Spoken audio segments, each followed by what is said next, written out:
Merci Amaury. Ce pourrait être la naissance d'un géant industriel européen. Le français Alstom et l'allemand Siemens devraient annoncer leur mariage demain et constituer une sorte d'Airbus du rail, mais un Airbus allemand. Siemens détiendrait plus de la moitié de l'ensemble. Les détails avec Sophie Brune et Philippe Turpot. Alstom, le fabricant du TGV, va-t-il passer sous le pavillon de l'allemand Siemens ? Les deux champions du transport ferroviaire devraient annoncer demain leur fusion. Elle donnerait naissance à un géant du secteur, plus de 15 milliards d'euros de chiffre d'affaires et 59 000 salariés. Si Alstom et Siemens veulent s'unir, c'est pour faire face à la concurrence du géant chinois CRRC, qui pèse 2 fois plus lourd que Alstom et Siemens réunis. Grandir, les syndicats d'Alstom ne sont pas contre, mais ils s'inquiètent des conséquences pour l'emploi. Il faut que l'effort soit équilibré entre les deux pays.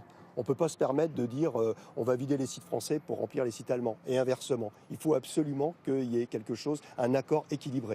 Problème, le nouveau groupe issu de la fusion pourrait être à majorité allemande. L'Élysée, qui suit de près ce dossier, en liaison avec Angela Merkel, assure que les intérêts français seront préservés. Va-t-on vers un Airbus du rail avec une gouvernance équilibrée ? Cet économiste en doute. La plupart du temps, quand on parle d'un Airbus de quelque chose, c'est pour dissimuler une cession pure et simple.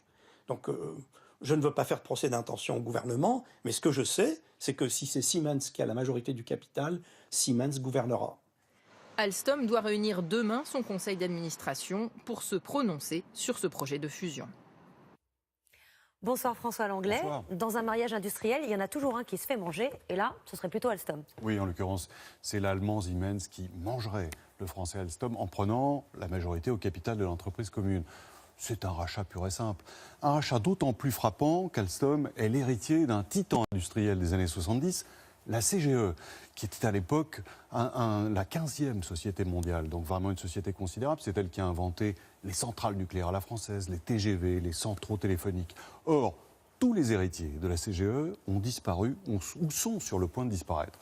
Il y a d'abord eu Alcatel, cédé au finlandais Nokia, Alstom Energy, cédé à l'américain General Electric il y a peu de temps. Évidemment, Alstom Transport, on en parle ce soir, peut-être cédé à l'allemand. Et enfin, les chantiers de l'Atlantique, qui eux aussi faisaient partie naguère de ce vaste ensemble CGE, qui sont sur le point d'être cédés à l'italien Fincantieri. Vous voyez, en moins de 2 ans, tous les pans de cette cathédrale industrielle tricolore, qui a joué un rôle clé dans la modernisation du pays pendant les 30 Glorieuses, auront été cédés à des intérêts étrangers. Est-ce que c'est un problème que Siemens prenne le pouvoir ? Écoutez, on va nous dire c'est un champion européen. Bon, reste qu'il est toujours très difficile de maintenir durablement les emplois et les centres de décision en France, et que cela signe aussi le rétrécissement de la France industrielle. Merci François. Le gouvernement